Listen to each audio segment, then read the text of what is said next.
ସେଇଛ ତ ସେ ଶଳା ଗାଁ ଛୁଆକୁ ମଦ ନ ଦେଇ ବହୁତ ବଡ଼ ଭୁଲ କରିଦେଲା। ଅବିକା ଦେଖିବ ଗାଁ ଛୁଆଙ୍କର ପାୱାର କ'ଣ। ଶୁଣ, ବର ବାହାରିବା ଟାଇମ୍ ହେଇଗଲାଣି। ବରଯାତ୍ରୀ ପ୍ରଶାସନ ଏଇ ବାଟ ଦେଇକି ଯିବ। ବରଗାଡ଼ି ଯେତେବେଳେ ଗାଁ ଭିତରକୁ ପଶିବ ତୁ ସେ ପୋଖରୀ ବାଟେ ବୁଲିକି ଯିବୁ। ଯାଇକି ଜେନେରେଟର ତାରକୁ ଛିଣ୍ଡେଇ ଦେବୁ।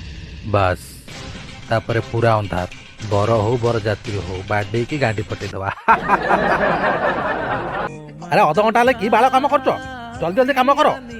ନାଇଟ୍ ଗୋଟାଟା ମାରି ଦେଇକି ତମ ମୁଣ୍ଡ ଆଉ କାମ କରିନି ବୋଧେ। ଏ ଗାୟା ସେଠି କିଳା ପୁଅ ତ। ବାନୁଆଇ ବାନୁଆଇ ହଁ, ନନା କହୁଛି ପୋଟଳ ଝୋଳ ହବ ନା ପନିର ଝୋଳ? ଆରେ ତାକୁ ପରା କହିଥିଲି, ତାକୁ କହିଦେ ତୋ ବାପା ଶଳା ମୁଣ୍ଡ ଖରାପ। ତୁ କାଇଁ ବାଳୁ କନୁଛୁ ବେ? ତାକ ନା ତମେ ଏ ବେଶରେ କଥାଟା ବଡ଼ ଗୁରୁତର। ତୁ ମଦ ଦେଇନି ବୋଲି ଗାଁ ଲୋକ ବରଯାତ୍ରୀ ପିଟିଆ ମାରୁଛନ୍ତି। ଆଚ୍ଛା, ତମେ ତାହେଲେ ଏଇଠି ଥାଅ, ବାହାଘର ବେଳ ହେଇଗଲାଣି। ମୁଁ ଯାଉଛି ଖାଲି ହଗି ଦେଇ ପଳେଇ ଯାଉଛି। ହଁ, ଗାମୁଛା ବଦଳେ ଆସିବ। ଏ ହରିଆ ଗୋଲ ଖା, ଇଆଡ଼େ ଆସ। ତମେ ସବୁ ଏଇଠି ବୁଝୁଥାଅ, ମୁଁ ଯାଉଛି। ଆଉ ତୁ ଏଇନା କୁଆଡ଼େ ଯିବୁ? ବାଳ ଛିଣ୍ଡିଆ ଯାଉଛି, ତମେ ଏଇଠି ଥାଅ। ଶିବୁ, ଶିବୁ, ମୁଁ ତତେ କହିଥିଲି ନା ବାହାଘର ପରେ ଯାହା ମାଗିବୁ ଦେବି। ଆଉ ତୁ ଏବେ ମଦ ପାଇଁ ଝାମେଲା କରିବାକୁ ଯାଉଛୁ।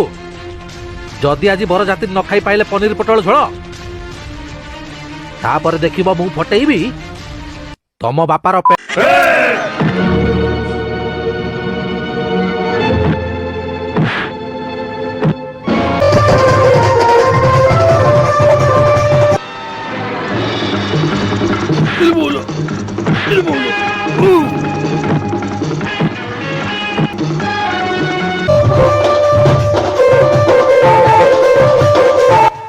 ଶଳା 150 କହିକି 300 ଚାଲେଇଛି।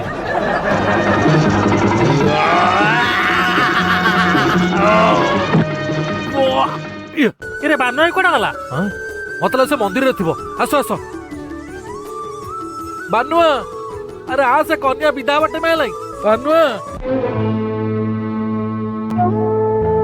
टिका टिका टिका रे